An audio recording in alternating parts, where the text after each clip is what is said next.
오늘 말씀을 가지고 설교 제목을 이렇게 잡았습니다. 제 아래에 있는 인간을 은혜 아래로 부르신 하나님이다 하는 그러한 제목으로 설교 제목을 잡았습니다. 인류 역사가 시작된 이래로 수많은 현자들이 한 가지 근본적인 질문을 했습니다. 인간은 원래 착한가? 아니면 악한가? 여러분 어떻게 생각하십니까? 인간은 원래 착하게 태어납니까? 아니면 악하게 태어납니까? 자, 이제 우리 고대 현인들의 이야기를 보면 맹자가 가르친 것은 인간은 태어날 때부터 선하다.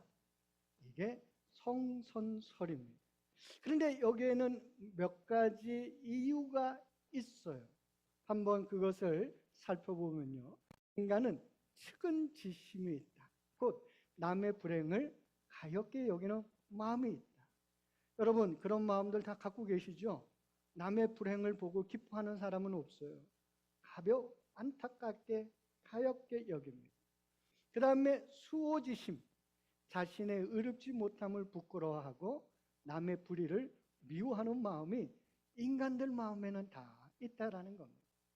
그리고 사양지심, 겸손하여 남에게 양보하는 마음이 있다.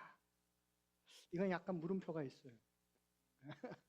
네 번째, 마지막으로 시비지심, 옳고 그름을 가릴 줄 아는 마음이 있다. 그래서 맹자는 이 네 가지를 바탕으로 해서 인간은 선하다라고 말을 하였습니다. 그런 인간, 선하게 태어난 인간이 환경과 또 욕심에 의해서 선한 본성을 잃어버린다. 그래서 인간은 선한 마음을 갖기 위해서 끊임없는 수양을 해야 한다. 이렇게 맹자가 얘기했습니다.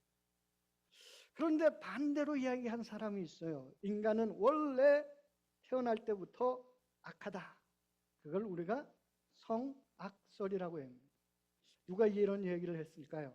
순자가 얘기했습니다.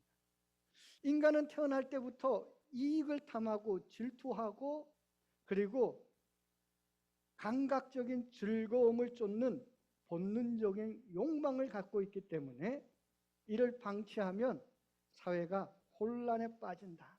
그래서 인간은 악하게 태어났다. 이렇게 얘기했습니다. 그러면서 이게 순자가 성악설을 얘기하면서 화성기위라는 말을 했습니다. 이 말은 무슨 말이냐면 본성을 변화시켜 인위적인 선을 일으킨다. 곧 한마디로 얘기하면 후천적으로 인간은 악하게 태어났기 때문에 후천적인 노력과 교육 그리고 예라는 사회 규범을 통해 선한 존재로 교정될 수 있다. 이렇게 얘기한 겁니다. 여러분 어떻게 생각하세요? 성악설일까요? 성선설일까요? 몰라요. 그죠? 그런데 성경이 어떻게 얘기하고 있느냐가 우리에게는 중요합니다. 맹자의 말처럼 우리가 선하게 살고 싶지만 우리 마음은 그렇지 않을 때가 있습니다. 또 순자의 말처럼 자신을 책찍질하면서 도덕적으로 살려고 하더라도 우리 내면에 솟아오르는 무언가가 있습니다. 이러한 철학적인 것을 넘어서 오늘 성경 우리가 읽은 이 말씀은 우리에게 무엇을 이야기하는가 한번 우리가 살펴보려고 합니다. 이 말을 통해서 우리는 기독교는 성선설일까 성악설일까 한번 생각해 보기를 바랍니다. 오늘 3장 9절 말씀을 함께 같이 읽어보도록 하겠습니다. 같이 읽어봅니다. 그러면 어떠하냐? 우리는 나으냐? 결코 아니라 유대인이나 헬라이나 다 죄 아래 있다고 우리가 이미 선언하였느니라. 오늘 보니까 다 죄 아래 있다 이렇게 얘기했어요. 이 죄 아래 있다라는 게 어떤 의미이냐? 영어 성경으로 보니까 노란 글로 쭉 거놨죠. 뭐라고 했으며 Under the power of sin, 죄의 권력, 죄의 힘, 죄의 능력 아래 있다라는 의미입니다. 곧 우리가 도덕적인 실수를 했다는 말이 아니에요. 이것은 우리가 죄라는 거대한 힘, 바로 그 세력에 압도되어서 스스로의 힘으로는 빠져나올 수 없는 그러한 상태에 있는 것이 인간이다. 이렇게 얘기하고 있는 것입니다. 그게 인간이다. 인간은 어떤 면에서 선하게 창조되었습니다. 왜 그렇습니까? 하나님의 형상으로 창조되었기 때문에 우리는 어떻게 태어난 겁니까? 처음에 선하게, 성선설이에요. 그런데 오늘 말씀에 보니까 그렇지 않아요. 왜? 우리는 죄의 아래 있다라는 거예요. 왜 그러는가요? 창세기 3장 때문에 그래요. 아담이 죄를 범하였기 때문에 우리가 그 죄의 영향력 아래 있게 되었다 하는 그런 말입니다. 거기에 대해서는 우리가 좀 이따가 다시 한번 이야기를 하고요. 그래서 기독교에서는 죄를요, 특별히 두 가지로 구분합니다. 어떻게 구분하느냐? 우리가 일상에서 짓는 구체적인 잘못들, 죄들이 있다라는 겁니다. 시기와 질투와 분열과 미움과 싸움과 분당과 같은 죄가 있다. 이거는 뭡니까? 우리가 저지르는 죄예요. 그래서 자범죄라고 합니다. 내가 저지르는 죄. 그런데 성경에는 이 자범죄 말고 또 다른 죄가 있어요. 그게 무엇일까요, 여러분? 원죄, 오리지널 신이라는 것입니다. 원죄, 이것은 인류의 조상 아담으로부터 물려받은 죄의 성향과 법적인 유죄 상태를 의미합니다. 그래서 우리 기독교에서 말하는 것은 우리가 죄를 지어서 죄인이 아니라 죄인이기 때문에 죄를 짓는다라는 말이에요. 그 말이 바로 죄 아래 있다라는 말입니다.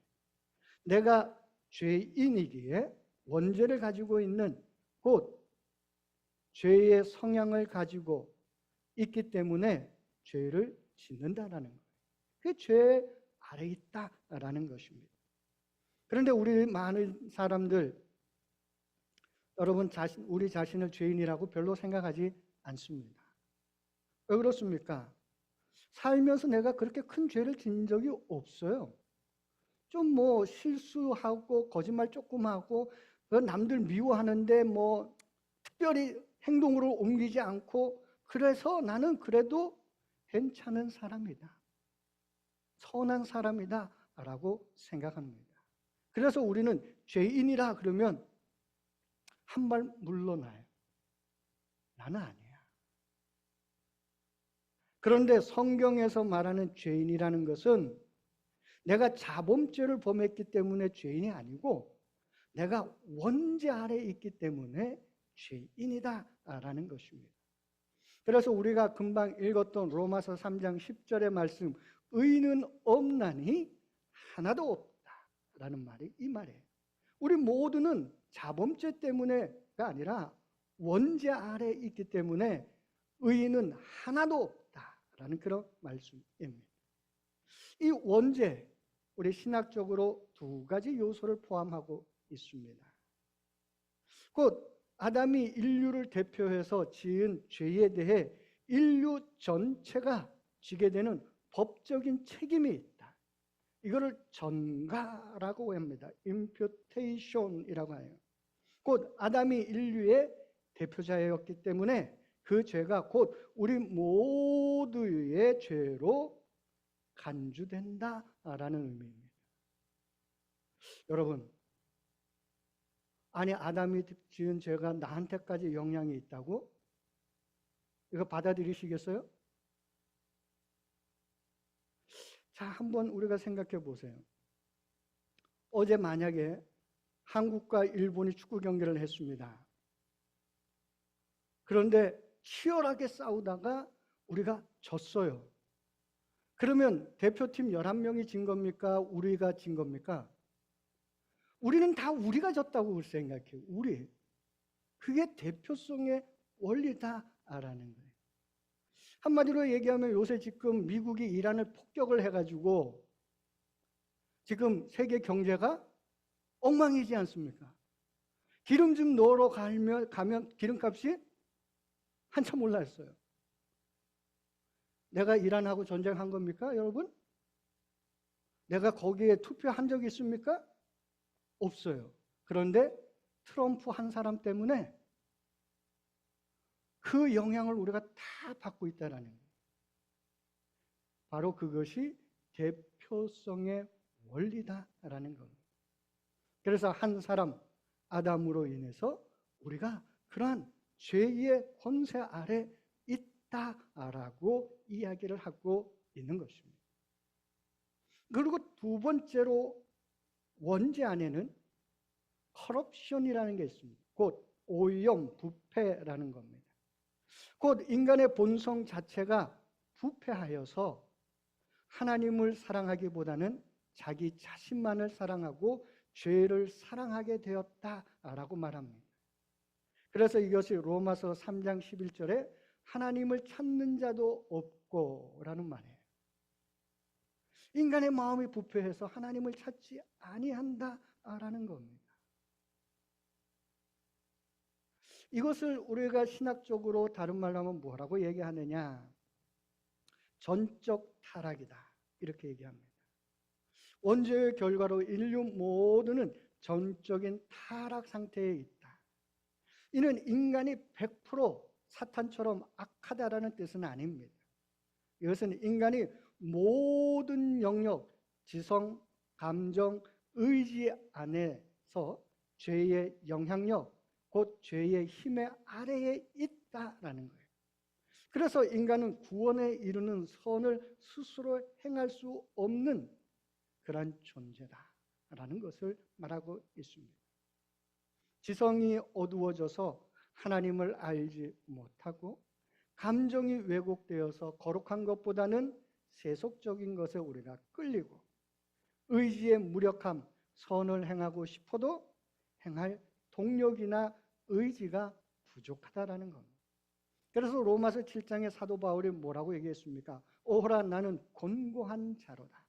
내가 선을 행하고 싶지만 또 다른 법이 나를 그렇게 하지 못하게 한다라는 거예요. 내가 의지는 있지만은 그렇게 행동할 수 없는 또한 그러한 이유가 있다라는 겁니다. 왜 그러느냐? 그래서 내가 그 죄의 아래, 죄의 힘 아래 있기 때문이다라는 겁니다. 여러분, 만약에 여러분은 최신 자동차를 샀다고 가정해 보십시오. 외관도 멋지고 엔진도 새로운 훌륭한 것으로 갖고 있습니다. 근데 이 차에 내장된 GPS의 기준점이 나올 때부터 처음부터 설정이 잘못되었습니다. 그렇다면 어떻게 될까요?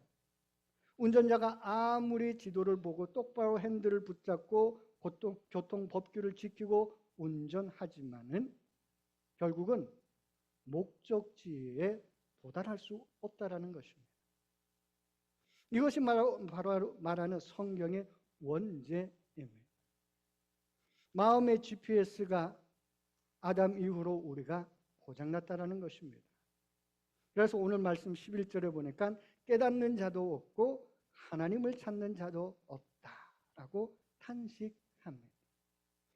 우리 스스로는 노력을 병행할 수, 우리 스스로 노력으로 우리가 올바른 구원의 길을 갈 수 없다라는 그러한 말씀입니다. 그렇다면 앞서서 말씀드린 것처럼 내가 짓지도 않은 이 죄 때문에 내가 어떻게 죄인이 되어야 하는가? 좀 억울하지 않습니까, 여러분? 나하고는 무관한데. 그런데 앞서서 말씀드렸죠. 그것이 대표성의 원리다라고 말씀을 드렸습니다. 트럼프가 이란을 폭격한 이후부터 우리의 삶이 영향을 받고 있다는 거예요. 그게 대표성의 원리입니다. 그런데요, 인류의 첫 번째 사람, 인류를 대표했던 아담이 죄라는 경기에서 패배해서, 그래서 그에 소속된 모든 인류는 태어날 때부터 패배자, 곧 죄인의 신분을 가지게 됐다는 것입니다. 그것이 로마서 5장에서 나오는 우리 인간의 비극입니다. 그런데 우리는 말이죠, 또 다른 하나가 있다라는 거예요. 그게 성경의 말씀입니다. 우리는 이 죄, 이 문제를 어떻게 해결할 수 있느냐 하는 거예요. 이 원죄의 문제, 그리고 그것으로 인해서 내가 짓는 이 모든 자범죄의 문제를 어떻게 해결할 수 있을까 하는 것입니다. 어떻게 해결할 수 있을까요, 여러분? 성경은 우리의 힘으로는 안 된다라는 겁니다. 고장난 GPS를 수리하는 정도로는 안 된다라는 거예요. 새 것으로 바꿔야 한다라는 겁니다. 그래서 어떤 면에서요, 교육으로는 될 수 있다라고 얘기하는데, 성경이 말할 때 교육은 인간을 세련된 죄인으로 만들 수는 있지만 의인으로는 만들 수 없다라는 것입니다. 그래서 하나님께서 한 의의를 우리에게 나타내셨습니다. 그 의의가 무엇이냐? 바로 로마서 5장 17절부터 19절 속에 있는 말씀입니다. 한번 우리 같이 읽어보도록 하겠습니다. 우선 17절 같이 읽어봅니다. 한 사람의 범죄로 말미암아 사망이 그 한 사람을 통하여 왕노릇하였은즉 더욱 은혜와 의의 선물을 넘치게 받는 자들은 한 분 예수 그리스도를 통하여 생명 안에서 왕노릇하리로다. 한 사람이 누구입니까? 아담이에요. 이 대표성의 원리를 가지고 오늘 17절은 이야기합니다. 이 한 사람으로 인하여 우리가 사망에 이르게 되었다라는 겁니다. 그런데 다른 한 사람 예수 그리스도를 통하여 우리가 생명 안에서 왕노릇하게 되었다라는 겁니다. 왜 그렇습니까? 예수님께서 십자가에 죽으셔서 우리의 모든 죄를 사하시고 3일 만에 부활하셔서 부활의 생명으로 부활의 첫 열매가 되셨기에 우리 모두가 그 생명에 동참하게 됐다라는 겁니다. 왜? 그 대표성의 원리로 그렇다라는 거예요. 그래서 18절과 19절 이렇게 이야기합니다. 우리 계속해서 18절, 19절 같이 읽어봅니다. 그런즉 한 범죄로 많은 사람이 정죄에 이른 것 같이 한 의로운 행위로 말미암아 많은 사람이 의롭다 하심을 받아 생명에 이르렀느니라. 한 사람이 순종하지 아니하므로 많은 사람이 죄인 된 것 같이 한 사람이 순종하심으로 많은 사람이 의인이 되리라. 아멘. 바로 사도 바울은 이 대표성의 원리를 가지고 우리가 예수 그리스도 안에서 새 생명을 얻은 자, 바로 그 사람이 되었다라고 얘기하는 겁니다. 이 기독교의 핵심 중에 핵심인데 그것이 뭐냐? 은혜라는 겁니다. 은혜. 아담이 패배하여 우리가 죄인 된 것처럼 이제 예수 그리스도께서 거두신 완벽한 승리가 나의 승리가 되었는데 그것은 내가 획득한 게 아니고 예수 그리스도께서 획득한 그 승리, 그 생명이 나에게 전가되었다라는 겁니다.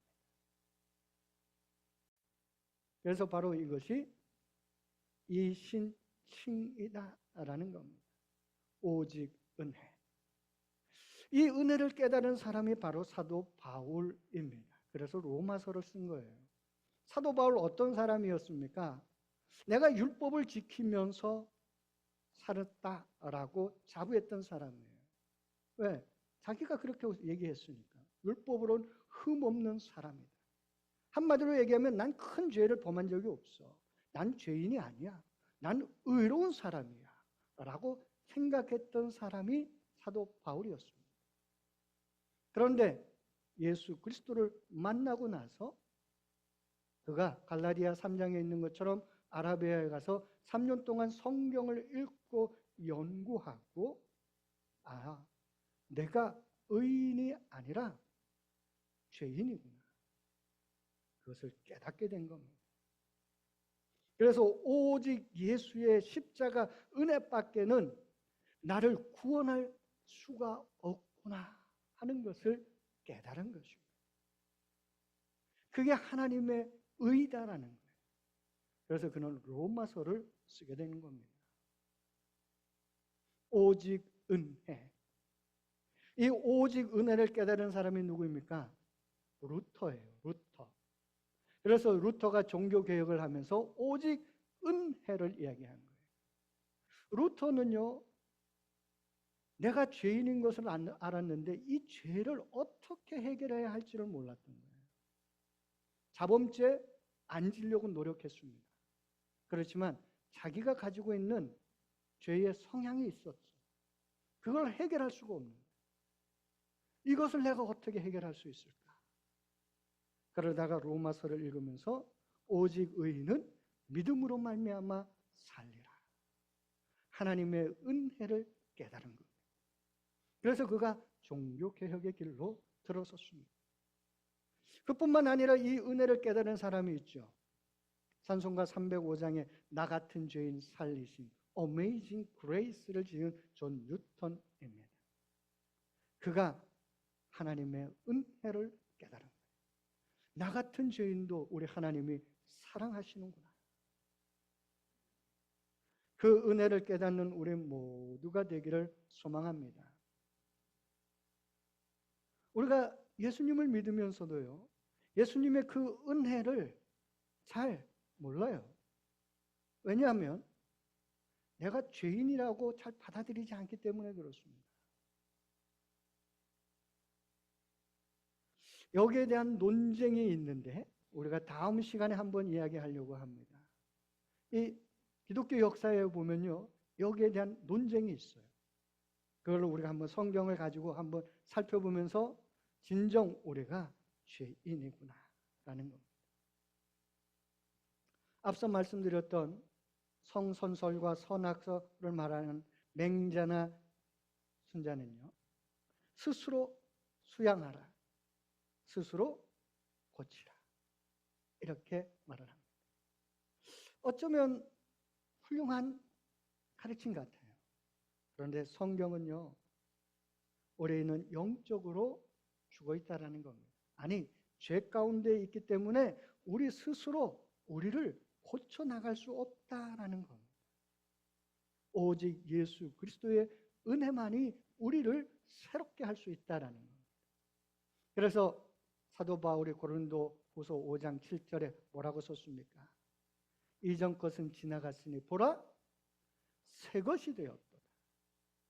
그것은 우리가 죄 아래 있던 우리가 예수 그리스도의 십자가의 은혜 아래 있는 새로운 존재가 되었다라는 거예요. 우리는 새로운 존재가 된 줄로 믿습니다. 나의 노력으로 의로워지는 것 불가능하다라는 겁니다. 오직 예수 그리스도의 십자가의 은혜로만이 될 수 있다라는 겁니다. 그게 복음이에요. 기쁜 소식인 것입니다. 우리가 이 은혜를 또 나에 대해서 알지 못하면 이 은혜가 값싼 은혜가 됩니다. 많은 분들이 값싼 은혜 속에 살아가요. 진정 예수 그리스도의 그 은혜를 깊이 깨닫고 살아가는 우리가 되기를 소망합니다. 우리의 고집을 내려놓고 나 정도는 괜찮겠지, 더 노력하면 내가 바뀔 수 있어, 그게 아닙니다. 그것을 다 내려놓고 예수 그리스도의 십자가의 은혜를 믿고 살아가는 자에게 새 생명이 있다. 이게 로마서에서 바울이 얘기하는 복음이다 하는 겁니다. 바로 그 복음으로 우리가 그리스도 안에서 새 사람 되어 새 생명으로 살아가는 우리 모두가 되기를 소망합니다. 그 은혜가 우리를 살렸고 예수 그리스도의 십자가의 은혜가 우리를 의롭게 하였습니다. 그렇기 때문에 우리는 이제 죄 아래 있는 사람들이 아니라 은혜 아래 있는 사람들입니다. 그러기에 은혜의 생명을 누리고 살아가는 우리 모두가 되기를 주님의 이름으로 축원합니다. 이 시간 우리 함께 묵상하기를 원합니다. 나 같은 죄인을 살리신 하나님의 그 은혜를 묵상하기 원합니다.